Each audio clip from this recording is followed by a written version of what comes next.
Partner, किसी mobile की launching इससे अच्छी नहीं हो सकती। देखो शायला कैसे सबको दीवाना बना रही है। मैंने तो पहले ही कहा था, शायला के जुड़ने से हमें बहुत फायदा होगा।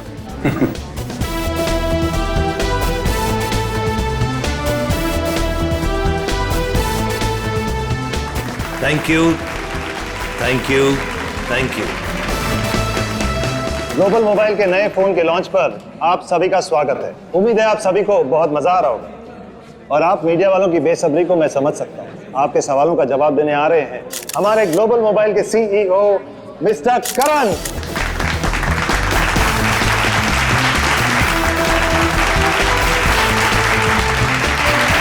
All the best. Thank you everyone. आप लोग अपना कीमती वक्त निकाल कर यहाँ आए, इसके लिए आप सभी का बहुत बहुत शुक्रिया।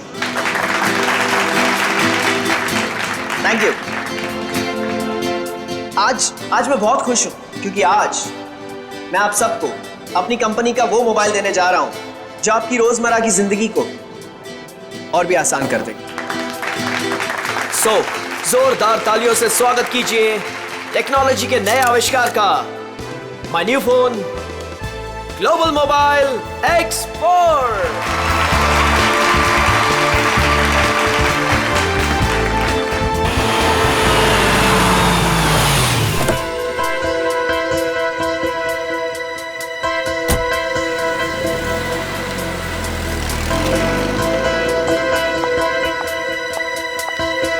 वेलकम मैडम, आइए आइए। फंक्शन कहाँ चल रहा है? हॉल नंबर 1 में। ओके। क्या ये बात सच है कि आपका मोबाइल बाकी मोबाइल की तुलना में बेहतरीन बैटरी लाइफ और परफॉर्मेंस देंगे? अभी जो हमने सॉफ्टवेयर का इस्तेमाल किया है वो बहुत ही एडवांस्ड है और ये हमारे फोन को एक नया करण करण करण करण करण ये कौन है मामा जी? पता नहीं। मैं तुम्हें देखे कितनी खुश हूँ करण। मैं कितना परेशान हो गई थी। I am so happy to see you. Excuse me, छोड़िए, कौन है आप? क्या बदतमीजी है? मुझे लगा तुम मुझे पहचान लोगे और ये आप क्या लगा रखा है? हाँ, मुझे मेरे नाम से बुलाओ ना। मुझे पता भी नहीं कि तुम कौन हो, तो तुम्हारा नाम कैसे पता चलेगा मुझे? तुमने अपना एड्रेस बदल दिया, अपना फोन नंबर बदल दिया, फिर भी मैंने तुम्हें ढूंढ निकाला। 2 साल इंतजार किया है मेरे कारण। 2 साल? हे, नो फोटोग्राफ्स, नीचे खींचिए। No camera please, please please. अब मैं समझा, तुम्हें जरूर किसी और मोबाइल कंपनी ने भेजा है हमारे इस फंक्शन को खराब करने के लिए, राइट? ये क्या कह रहे हो तुम? हाँ, सही कह रहा हूं मैं। इतनी घटिया हरकत करने के लिए कितने पैसे मिले थे? बस बहुत बोल दिया तुमने। हाँ, बहुत अपमान कर दिया तुमने मेरा। तुम्हें जानना है कि मैं कौन हूँ? हाँ, मैं तुम्हारी बीवी हूँ, राधिका। कुछ याद आया? बस बहुत हो गया। एक शब्द भी बोला ना और सिक्योरिटी को बुला के तुम्हें धक्के मार के यहाँ से बाहर निकाल दूंगा मैं। सिक्योरिटी! धमकी किसको दे रहे हो तुम? हाँ, जिसको जाके बोलना है ना बोलो जाके। 7 फेरे ली मैंने तुम्हारे साथ, शादी की है मैंने तुमसे। इनफ! बहुत बोल लिया यार तुमने। करण बेटा शांत हो जाओ। इस रिश्ते के बीच में अब और कोई नहीं आएगा। करण रुको।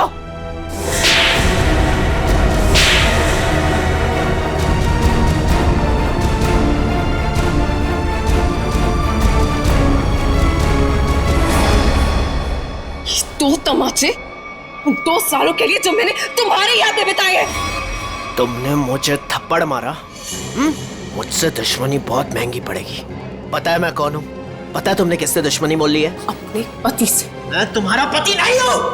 अगर मैं तुम्हारा पति हूँ ना तो सबूत बताओ। अच्छा, तो देते हैं ना सब। उतारो अपने कपड़े। व्हाट? तुम्हारी पीठ पे 2 काले तिल, और ये बात हमारी पत्नी के अलावा तो किसी और को नहीं पता होगी ना। उतारो। मिस्टर करण, क्या ये मैडम सच कह रहे हैं? क्या वाकई आपकी पीठ पे तिल है? देखिए, मैं आपके बेकार के सवाल का जवाब देना जरूरी नहीं समझता और मुझे अपने आप को साबित करने की कोई जरूरत नहीं है। You get it? और तुम जिसकी पत्नी हो ना, जाके उसके कपड़े उतरवाओ। Just stop. करण रोको, करण, करण रुक जाओ, मुझसे बुरा कोई नहीं होगा। मैं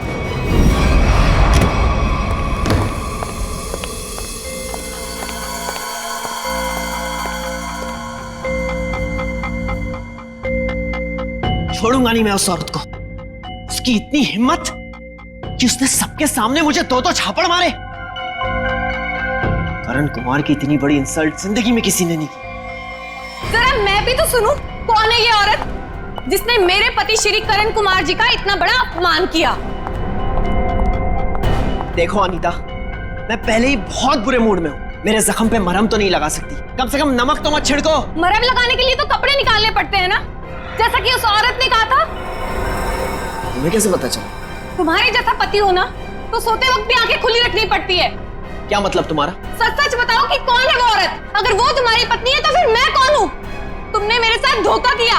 एक मिनट, बंद करो ये सब तुम, और अपनी इल्जामों की गाड़ी पे जरा ब्रेक लगाओ। मैं उस औरत को जानता तक नहीं, कभी मिला नहीं उससे। वो झूठ बोल रही है। झूठ बोलने वाले इतना यकीन से झूठ नहीं बोलते हैं। चलो मान लिया वो तुम्हारी पत्नी नहीं है, लेकिन कुछ तो कुछ गड़बड़ की होगी तुमने। सच सच बताओ कि कौन है वो? क्या रिश्ता है तुम्हारा उस औरत के साथ? ये कैसी बातें कर रही हो तुम? मुझ पे शक कर रही हो? मुझ पे? मैं एक वफादार पति हूँ। हाँ हाँ पता है कितने वफादार हो तुम। अगर अपने झूठ का ज्यादा ढोल बजाया ना तो केस कर दूंगी तुम पे। पता है ना अदालत बेवफाई की क्या सजा देती है? बेवफाई? मैं कोई बेवफाई नहीं कर रहा हूँ। वो औरत अपने आप को राधिका कह रही है। राधिका? राधिका? क्यों? तुम्हारा जो खबरी था, जो इतना मिर्च मसाला लगा के तुम्हें इतनी सारी खबरें दे रहा था, उसने ये नहीं बताया कि वो औरत अपने आप को राधिका कह रही है। मगर वो राधिका कैसे हो सकती है? राधिका? वही तो मैं कह रहा हूँ, वो राधिका कैसे हो सकती है? तुम ही सोचो, राधिका को मरे हुए 2 साल हो गए और वो एक मरे हुए इंसान के बारे में इतना घटिया मजाक कर रही है। मैं उसे छोड़ूंगा नहीं। डैडी ने सही कहा था कि बेटा ये लड़का तुम्हारे लिए ठीक नहीं है। हाय मेरी तो जिंदगी बर्बाद हो गई। देखो, अब एक शब्द भी और बोला ना तो तुम्हें सीधा तुम्हारे डैडी के घर भेज दूंगा मैं। समझी तुम? देखो, एक मिनट, ऑफिस से फोन है, मुझे जाना होगा।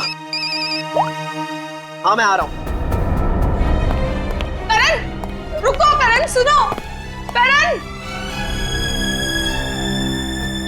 आइए सासू माँ, चाहे मैं कितना भी चीख लूं चिल्ला लूं, पर आपके बेटे के कानों पर तो जू तक नहीं रेंगती है। अरे बहू, मैं तो दवाई खा के सो रही थी, तुम्हारे शोर से उठ गई। तो आपको अब मेरा गम शोर लगने लगा है। पता नहीं मैंने इस घर को अपना ससुराल क्यों बनाया। हुआ क्या है? और इतने गुस्से में करण कहाँ गया? जब आपका बेटा आए ना तो खुद ही अपने बेटे से पूछ लेना कि वो औरत कौन है। औरत? कौन सी औरत? अरे कोई बताएगा मुझे कि ये घर में हो क्या रहा है? छोड़ूंगी नहीं उस आदमी को। समझता क्या है अपने आप को? मेरे रूम का काट दो।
तुझे? हाँ?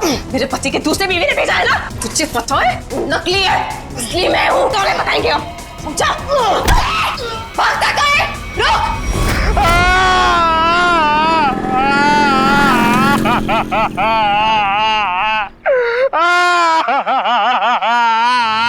अबे पंकज, ये किस तरीके से रो रहा है? कम से कम रोने का तरीका तो सुरीला होना चाहिए, इतना बेसुरा नहीं। अरे मैं रो रहा हूँ, कोई रियाज नहीं कर रहा हूँ जो मुझे सुर ताल और ये सब सिखा रहे हो। देख, मैंने तुझे पहले ही कहा था मुझे कस के पकड़ना। तेरी लापरवाही की वजह से हम लोग ये गाड़ी से गिरे हैं, समझे?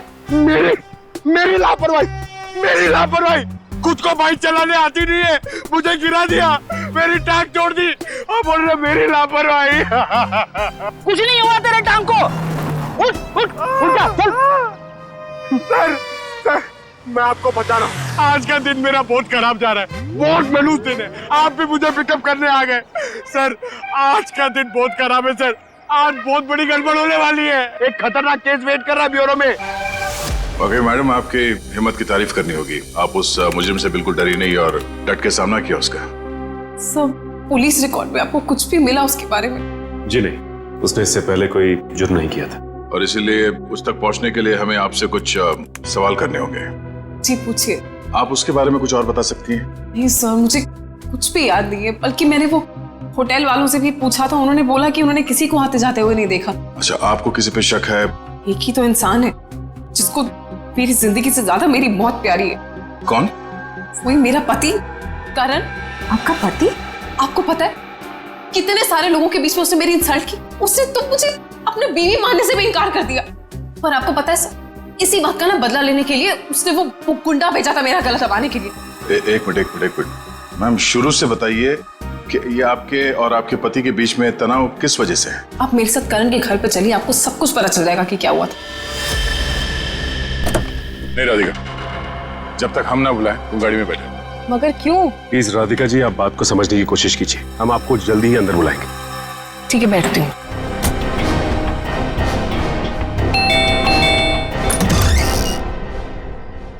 जी, आप लोग? सीआईडी। अंदर आइए प्लीज। आइए बैठिए। ये आप लोग कहीं बाहर जाने वाले हैं क्या? नहीं, हम बस बाहर से आए थे, मगर बात क्या है?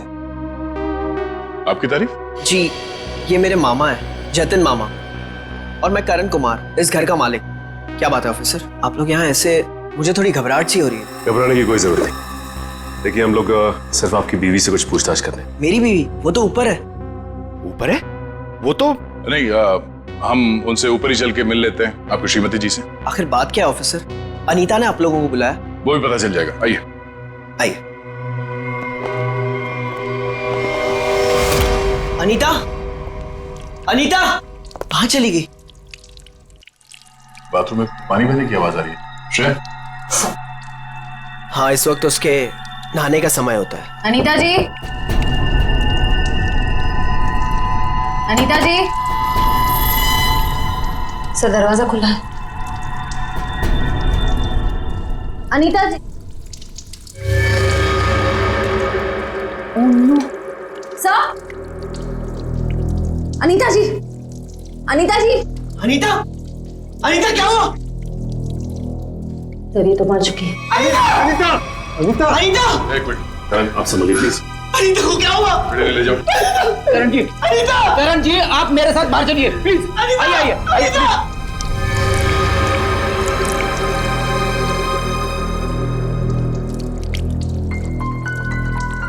देखो कोई सुराग मिलता है क्या? यस। भगवान ने मेरे साथ बहुत बड़ा अन्याय किया है। मेरी अनीता को मुझसे छीन लिया। करण बेटा, संभालो अपने आप को। ये सुधा कहाँ गई? सुधा? सुधा जी का कमरा कहाँ है? वो रहा। बढ़िया, जरा सुधा जी को बाहर लेके आओ। नहीं, आप बैठिए। माफ कीजिएगा, मगर हमें आप लोगों से कुछ सवाल करने होंगे। सर, ये बताइए। हाँ सर, वो सुधा जी। क्या हुआ माँ को? हाँ, क्या हुआ माँ को? माँ, माँ, माँ, सुधा, माँ, माँ, माँ, आंखें खोलो। कहीं माँ भी? नहीं, जिंदा है, नब्ज धीमी चल रही है। बड़ी एम्बुलेंस बुलाओ जल्दी। माँ, सचिन, माँ आंखें खोलो। माँ, माँ, माँ आंखें खोलो। इन दोनों का कहना है कि ये अभी भी घर आए हैं। पता लगाना होगा कि सच्चाई क्या है। दोनों को अलग अलग ले जाके पूछताछ करनी होगी। नाक और कान में खून है। शरीर पे कोई चाकू या कोई हथियार के निशान नहीं। मुझे लगता है नहाने से पहले इसने कुछ खाया पिया होगा और किसी ने इसके खाने में ही कुछ मिला दिया होगा। हाँ, कि बाथरूम में सब सामान जगह पर है, हाथापाई या मारामारी का कोई निशान नहीं। वही तो।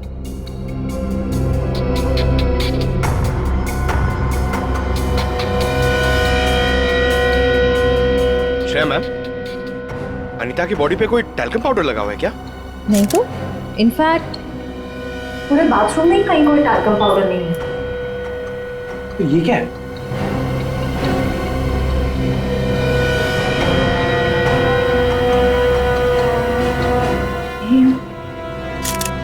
कहीं अनीता की मौत का इस पाउडर से लेना देना तो नहीं? सर, मैं भी अपनी माँ के साथ अस्पताल जाना चाहता हूँ सर। मुझे उनकी बहुत चिंता हो रही है, प्लीज सर मुझे जाने दीजिए। घबराइए नहीं, हमारा एक ऑफिसर गया आपकी माँ के साथ उनका ध्यान रखने के लिए, और एक बार ये तहकीकात पूरी हो जाए हमारी, उसके बाद आप भी जा सकते हैं हॉस्पिटल अपनी माँ से मिलने। सर आपको जो भी पूछना है आप पूछिए सर। यहाँ आपके घर में 4 लोग थे। अनीता जी का खून हो गया, आपकी माँ बेहोश पड़ी थी, तो अब बचे 2, आप और आपके मामा जी। आप हम दोनों पे शक कर रहे हैं? क्या करें, हम सीआईडी वालों का काम ही कुछ ऐसा होता है। शुरुआत शक की बुनियाद से ही होती है। आप हम पर शक कर रहे हैं सर? हमारे घर में इतने सारे नौकर भी तो हैं। मेरा मतलब थे। आज दोपहर को माँ ने सारे नौकरों को पनवेल भेज दिया सर, हमारे फार्म हाउस पे। वहाँ पे रेनोवेशन चल रही है, लेकिन अब तक तो उनको आ जाना चाहिए था। आज ही नौकर को बाहर भेजा और आज ही ये सब कुछ हो गया। ये कोई संयोग तो नहीं हो सकता। आपने आखिरी बार अनीता को जिंदा कब देखा था? आज दोपहर को 1 बजे से। उसके बाद मैं ऑफिस चला गया और फिर मामा जी के साथ वकील के यहाँ। करण ने मुझे 1:30 बजे संगानेर रोड से पिकअप किया, वहां से हम वकील के पास गए। और इस बीच आप दोनों की अनीता जी या सुधा जी से कोई बात हुई थी? नहीं, कोई बात नहीं, कोई फोन भी नहीं आया। वकील के साथ मीटिंग करने के बाद हम 4 बजे तक घर लौट आए। और घर का दरवाजा किसने खोला? मैंने आपको कहा ना, घर में सबके पास एक एक चाबी है घर की। मैंने अपनी चाबी से दरवाजा खोला और मैं और मामा जी घर में आ गए। हमें 5 मिनट भी नहीं हुए थे बैठे हुए कि घर की घंटी बजी और देखा कि आप लोग आ गए सर। और इस बीच आपने जाके देखा नहीं कि आपकी माँ और आपकी बीवी अनीता कहाँ है? सुधा दीदी रोज दोपहर से शाम दवाई खा के सो जाती थी, मगर हाँ, घर लौटने के बाद करण ऊपर जरूर गया था। क्या कहा आप? करण ऊपर गया था? जी। चल, करण आते ही सबसे पहले ऊपर सीढ़ियों पे गया था। अच्छा, तो आपने मरने से पहले अपने बीवी को देखा होगा? जी नहीं। नहीं? तो मामा जी झूठ बोल रहे? नहीं तो मैंने ऐसा तो नहीं कहा था ना। मैं ऊपर जा रहा था, लेकिन कमरे तक पहुंचने से पहले मेरा फोन बजने लगा। ऊपर नेटवर्क का प्रॉब्लम है, इसलिए मैं वापस नीचे आ गया। पता नहीं क्यों चाह कर भी हमें यकीन नहीं हो रहा आप दोनों के बयान पर। ऐसे लग रहा है कि हम लोग कोई कहानी सुन रहे हैं, एक मन घड़ंत रची हुई कहानी। अरे सर प्लीज, हमारे साथ इतना बड़ा हादसा हुआ है और हमें हमदर्दी दिखाने के बजाय आप हम पे ही शक कर रहे हैं। हमदर्दी से ज्यादा जरूरी हमारे लिए अनीता को इंसाफ दिलाना है, उसके खूनी को फांसी के फंदे तक पहुंचाना है। आप उस मुजरिम को पकड़िए सर, क्या पता कल को वो मामा जी या मुझे मार दे। सर ऊपर बाथरूम में ये हरा पाउडर मिला, इसके अलावा और कोई खास सबूत हाथ नहीं आया है। आप कुछ बता सकते हैं इस पाउडर के बारे में? क्या है ये? नहीं सर, इससे पहले इस पाउडर को मैंने बाथरूम में कभी नहीं देखा। कोई बात नहीं, हम पता कर लेंगे। पंकज, टेस्टिंग के लिए भेज दो। सर मैं भी हॉस्पिटल जाना चाहता हूँ सर। सर प्लीज मुझे जाने दीजिए, मुझे अपनी माँ से मिलना है sir. Please sir, please please sir, जाने दीजिए इसे। अभी नहीं। लेकिन क्यों नहीं? आपके सारे सवाल तो खत्म हो गए ना, सिवाय एक के, और उस सवाल का नाम है राधिका। अरे ये तो वही लड़की है। ये वही है जिसने मुझे 2 थप्पड़ मारे थे। तुम्हारी हिम्मत कैसे हुई यहाँ आने की? तुम्हारे जैसे आदमी को 2 नहीं 200 थप्पड़ पड़ने चाहिए। गुंडा भेजा था ना तुमने मेरा गला दबाने के लिए? क्या बकवास कर रही हो तुम? सर मुझे लगता है यही वो है जिसने अनीता को मारा है। अब इसे गिरफ्तार कर लीजिए। मैं अनीता को क्यों मारूंगी? हाँ, मैं तुम्हारी पहली बीवी हूँ और तुम्हें पाने के लिए मुझे गुनाह करने की जरूरत नहीं है। एक मिनट शांत हो जाइए। कौन सच बोल रहा है कौन झूठ अभी पता चल जाएगा। करण पहले तुम बोलो। ये मेरी बीवी राधिका नहीं है, क्योंकि मेरी बीवी राधिका वो है वहां जो उस तस्वीर में। सर, आज से 2 साल पहले एक हादसे में राधिका गुजर गई। ये भला मेरी पत्नी कैसे हो सकती है? सर, ये झूठ बोल रही है, ढोंग कर रही है ये।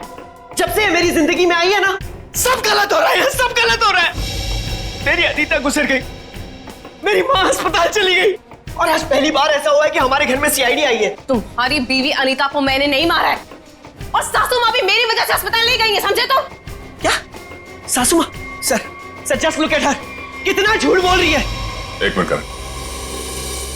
मैम, फोटो में जो ये लड़की है उसका चेहरा और आपका तो बिल्कुल अलग।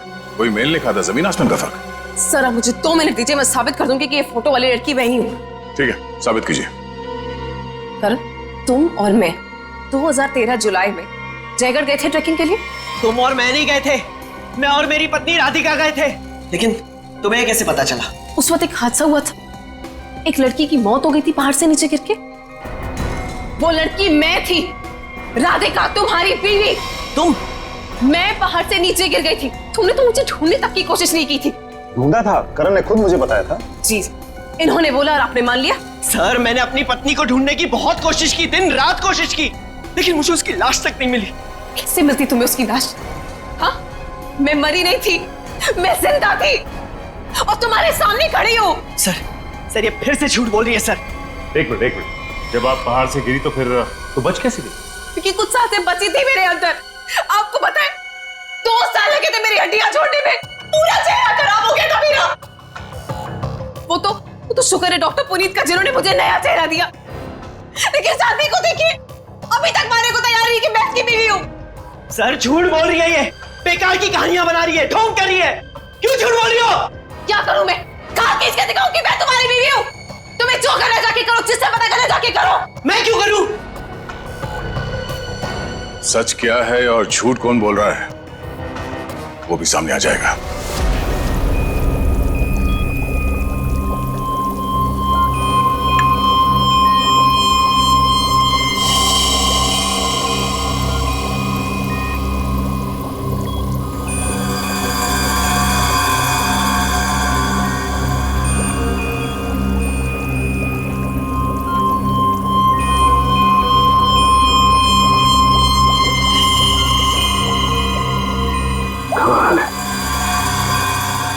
होशियारी और बेवकूफी का ये अजीब सा संयोग।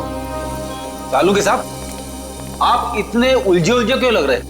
आपको तो खुश होना चाहिए, इस बार हमने जो तगड़ा सबूत दिया है आपको, वो पाउडर।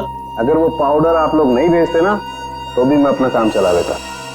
कैसे बताता हूं। एक हाँ मेरे साथ ये देखो, ठीक वैसा ही हरा रंग जैसे हरे रंग का पाउडर आप लोगों को मिला। ये एक किस्म की केमिकल है, ये एक किस्म का ब्लीच है, सल्फा क्रोमेटोज, जो कि अधिकतर इंडस्ट्रीज में इस्तेमाल की जाती है। मतलब सर, ये केमिकल अनीता के नहाने के पानी में था? बिल्कुल। और ये कितना खतरनाक केमिकल है, इसका असर तुम लोग देख ही चुके। जैसे जैसे ये ज्यादा मात्रा में इंसान के टच में आता है, इंसान की हालत खराब होती जाती है। उसकी नसें, उसकी ब्लड वेसल्स इतनी फूल जाती हैं कि फट जाती हैं, और उसी की वजह से मौत हो जाती है। सर, बाथरूम में कोई बकेट तो नहीं थी, यानी वो जहरीला पानी शावर से ही आया होगा ना? लगता तो ऐसे ही है। दोबारा जाके वहां पे वो शावर चेक करना पड़ेगा। डॉक्टर साहब, ये बताइए कि करण की माँ सुधा जी, उन्हें भी इसी तरह के केमिकल से बेहोश किया गया था? हाँ दया, था तो केमिकल ही, लेकिन ये केमिकल नहीं था। वो केमिकल था मैथनॉल। हाँ, बता दो। ये देख रहे हो, ये लाल लाल निशान उस मैथनॉल के रेजिड्यू। ये किस तरह का केमिकल?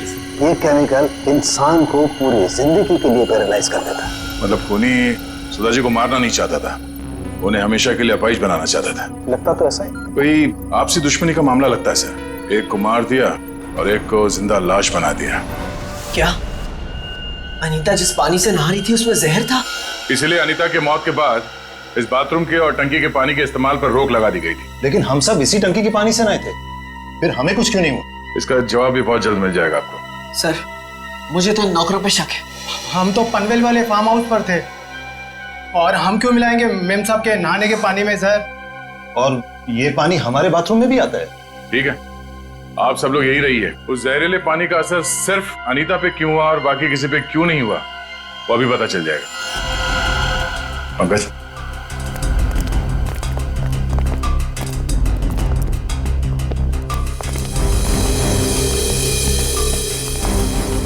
बड़ी शावर को खोलो। अगर जहर पानी में है तो उस केमिकल के अवशेष इसमें जरूर मिलेंगे।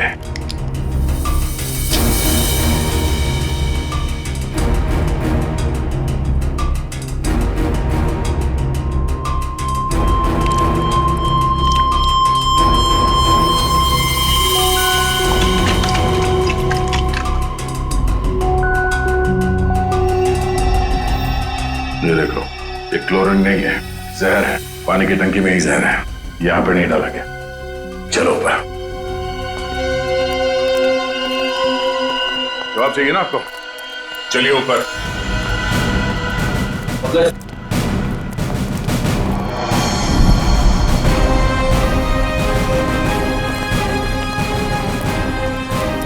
सर, ये पानी की टंकी में जहर क्यों होगा? अगर इसमें जहर होता तो हम सब जिंदा कैसे हैं? हो सकता है आप लोग कई दिनों से नहाए नहीं हो। फॉरेंसिक किट लाए हो? सर वो नीचे। प्लीज लिया। Yes sir. इस पानी की टंकी तक कोई घर वाला ही आ जा सकता है ना? हाँ, घर का कोई सदस्य या नौकर? सर, हम में से ऐसा कोई क्यों करेगा? अब ये काम तो किसी बाहर वाले का हो नहीं सकता। बाहर वाला कोई भी इतनी आसानी से आपके घर के पानी की टंकी तक कैसे पहुंचेगा? क्यों नहीं पहुंच सकता? पिछले हफ्ते एक प्लम्बर भी तो आया था यहाँ। इंटरेस्टिंग। पर आप लोगों की जानकारी के लिए बता दूं, इस जहरीले पानी का असर सिर्फ अनीता पे इसलिए हुआ क्योंकि खूनी ने वो जहर पानी में उस वक्त मिलाया जब अनीता नहाने के लिए गई। हाँ सर, ऐसा हो सकता है क्योंकि घर पे सबको पता था कि अनीता किस वक्त नहाने जाती है।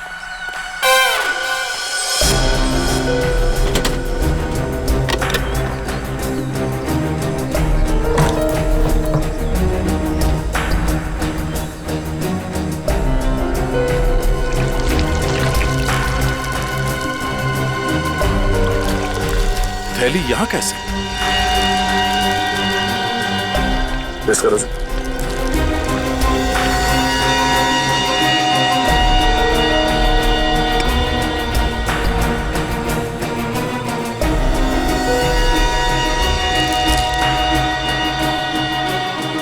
सर, हाँ?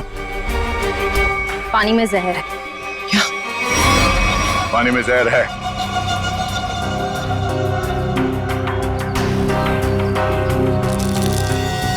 तंगूस?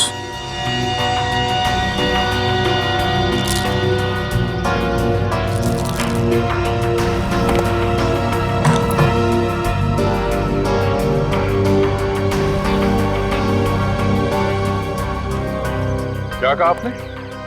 एक हफ्ते पहले प्लम्बर आया था? जी। लगता है उसी दौरान ये सब हुआ है। किसी ने वो जहर इस प्लास्टिक में डालकर यहाँ पे रख दिया था और उसे तंगूस से बांध के नीचे कनेक्ट किया था। और जैसे ही अनीता बाथरूम में गई नहाने के लिए, उसने तंगूस को खींचा। प्लास्टिक के अंदर जो जहर था वो पानी में घुल गया और अनीता की मौत हो गई।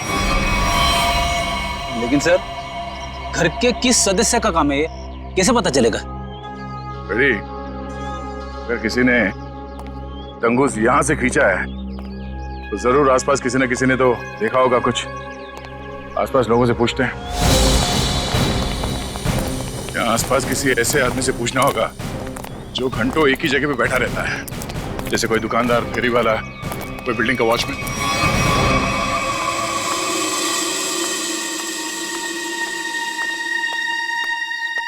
सुनिए भाई साहब, वो आइए आइए बहन जी, एकदम ताजी सब्जी है। कौन सी दूं? नहीं, मुझे सब्जी नहीं लेनी है, मैं सीआईडी से हूँ। हमें आपसे कुछ सवाल करने। सवाल? कौन से मैडम सवाल? तो आप रोज बैठते हो यहाँ पे सब्जी बेचने? पिछले 2 साल से हम यहाँ दुकान लगा रहे हैं साहब। तो पिछले 2 साल से आप ये सामने वाला घर भी देख रहे होंगे? हाँ साहब। परसों दोपहर को 1 से 3 बजे के बीच में तुमने किसी आदमी को देखा था उस घर के आसपास? कोई ऐसा आदमी जिसपे तुम्हें शक हुआ हो तो उस घर के आसपास बहुत देर से खड़ा हो। परसों साहब, हाँ, वो घर का जो नौकर है ना साहब, वो घर के बाहर बहुत देर तक खड़ा रहा साहब। वो दीवार से सट के किसी को फोन कर रहा था। हाँ, सामने आएगा तो पहचान लोगे ना?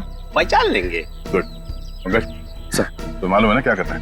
हाँ सर, आज वो घर पे कपड़े धोने का टर्न मेरा है और जूनियर को मेरे कुत्ते को खाना भी खिलाना था और एक काम था सर वो यार। पंकज, तुम हमेशा से इतने इंटेलिजेंट थे क्या? मैं इस केस की बात कर रहा हूँ। अरे ये सर सॉरी, थोड़ा कंफ्यूज हो गया था सर। तो जाके उस घर से नौकरों को ले आओ। और हाँ, उन्हें क्या कहना है पता है ना, कि वो भी मुझे समझाना पड़ेगा। नहीं सर, पता है सर, मैं अभी लेके आता हूँ। सर, इसे अकेले क्यों भेज दिया? जरूर कुछ ना कुछ गड़बड़ करेगा ये। अच्छा, मोटर बाइक की एक्सीडेंट जैसी गड़बड़? आपको पता चल गया? सीआईडी में हूँ, बाहर की खबर रखने से पहले अंदर क्या हो रहा है ये जानना बहुत जरूरी। इसमें मेरी गलती नहीं थी, पंकज की थी। रेडी, अभी शिकायत विकायत करना बंद करो। अच्छा पंडित, वो भाजी वाला देख रहे हो? वो वहाँ? हाँ, जिसने आपके पीवी के नहाने के पानी में जहर डाला है, वो उसे पहचानता है क्या? चलो जल्दी इधर आओ। जरा पहचान कौन है इनमें से? हाँ साहब, यही वो आदमी। एकदम तुम? अरे मुझे क्यों फंसा रहे हो? तुम्हें जरूर कोई धोखा हुआ है। कौनो धोखा नहीं हुआ साहब, यह है वो। नहीं साहब, मैं सही कह रहा हूँ साहब। इधर सब मैं सच कह रहा हूँ साहब। देख प्रीतम, हम जानते हैं कि तूने खुद ये सब नहीं किया, मगर तूने किसी के कहने पे जरूर किया है। अगर तुम हमारे साथ कोऑपरेट नहीं करोगे तो शायद फंस जाओगे, है ना? बोल। बबलू प्लम्बर साहब, उसने 20,000 रुपए दिए थे। मैंने तो साहब तार खींच के केमिकल मिलाया था साहब, अनीता मैडम के नहाने के टाइम पर साहब, और कुछ नहीं साहब। जिस थाली में खाया उसी में छेद किया। 20,000 रुपए के लिए ईमान बेच दिया तुमने। नहीं गलत। गलती हो गई साहब, गलती हो गई साहब। मुझे सजा कानून देगा। अब तो ये बता, वो प्लम्बर बबलू कहाँ मिलेगा?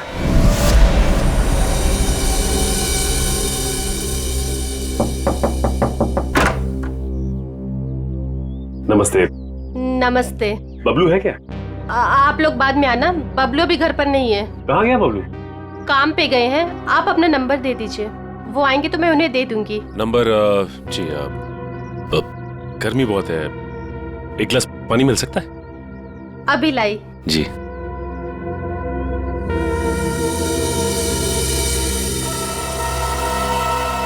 ठीक है,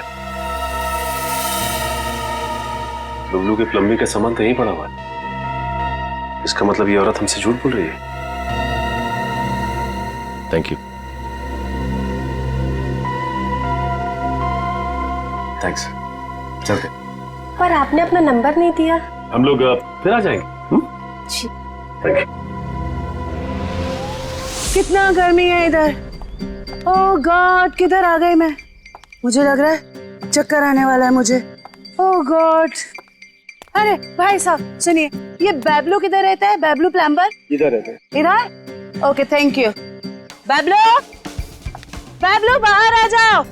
देखो बाहर आ जाओ, वरना मुझे पुलिस को बताना पड़ेगा कि तुमने मेरा बेल्जियम का पाइप और जापान का नल का चोरी किया है। बैबलू, बैबलू। आप कौन हो मेम साहब, और इस तरह से शोर क्यों मचा रहे हो? अरे कैसे शोर नहीं मचाएगा? मेरे घर में बबलू ने डाका डाला है, डाका रॉबरी किया है। 1.5 लाख का पाइप चोरी किया है मेरा इटालियन मार्बल वाला बाथरूम से, एंड 2 लाख का जापान का नल का चोरी किया है। 2 लाख का नल का? इन अमीरों के पास कितने फालतू पैसे होते उड़ाने के लिए। देखो मेरा टाइम वेस्ट नहीं करो। बबलू, लास्ट वार्निंग दे रही हूँ तुम्हें, मैं पुलिस को फोन कर रही हूँ। बबलू। मैडम, आपको जरूर कोई गलतफहमी हुई है। मैंने जापान का नलका देखा ही नहीं, तो उसे चुराऊंगा कैसे? अब तो जापान के नलके की छोड़ और जेल के नलके की सोच। सीआईडी वालों ने मेरे साथ धोखा किया, मुझ पे झूठा इल्जाम लगाया। क्या करे, कभी कभी चूहों को बिल से निकालने के लिए सीआईडी को ऐसी चालबाजियां करनी पड़ती, समझा? अब बोल, अनीता को जहर क्यों दिया? जहर? पाउडर में जहर था? मुझे वाकई नहीं पता था। तुझे क्या लगा पानी के कीड़े मारने की दवा है वो? हा? पता नहीं साहब, मैंने इतना सोचा ही नहीं था। 50,000 रुपए मिल रहे थे, मैंने बिना दिमाग लगाए चुपचाप काम कर दिया। किसने दिए 50,000 रुपए तुझे? मुझे नहीं पता, एक फोन आया था होटल से, कौन से होटल से फोन आया था? Excuse me ma'am. Good afternoon sir. Good afternoon ma'am. हमारे होटल में आपका बहुत बहुत स्वागत है। अरे वाह, इतने प्यार से हमारा स्वागत किया। जनरली सीआईडी को देख के तो लोग मायूस हो जाते हैं। सीआईडी? क्या बात है सर? इसे पहचानती हैं आप?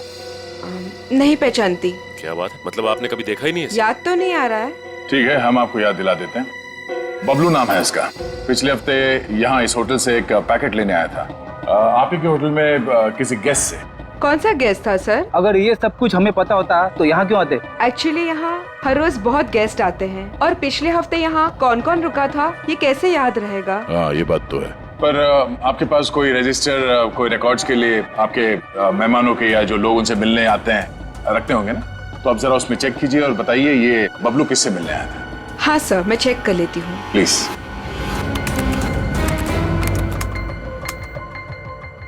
हाँ सर, मिल गया। ये 25 सितंबर की बात है। यहाँ 209 के जो गेस्ट थे उन्होंने बबलू के लिए पार्सल छोड़ा था रिसेप्शन पे। और चेकआउट कब कर गया वो? अब तक तो नहीं किया सर। मतलब वो अभी कमरे में है? नहीं, एक्चुअली मैंने उन्हें होटल के कॉफी शॉप में जाते हुए देखा था। नाम क्या आपके इस गेस्ट का? जरा देखो कहाँ है वो। ये देखिए सर, ये रहा। मिस्टर करण, आप यहाँ?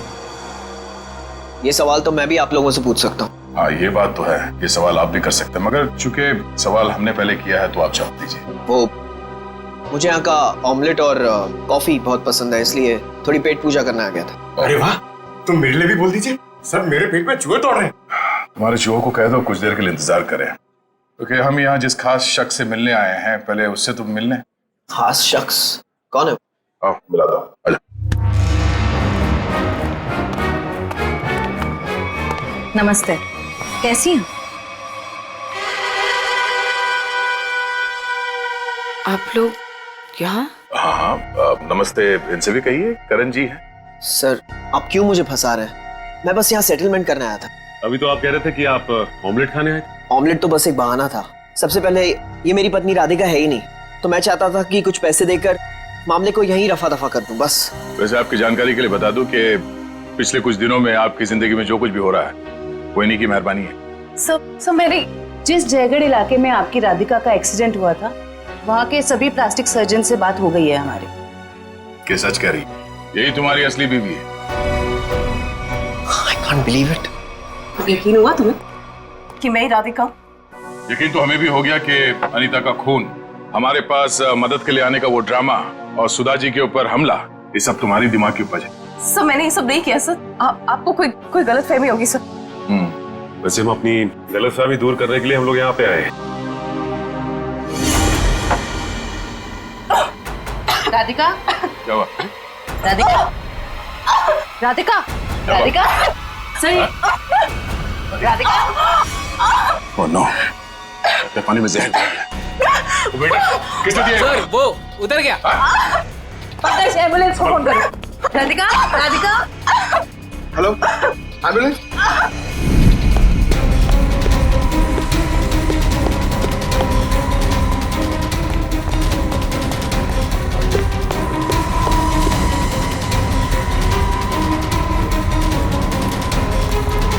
और कहाँ भागोगे आप? जाने दो मुझे। हाँ? जाने दो मुझे। जाने दो मुझे। जाने दे।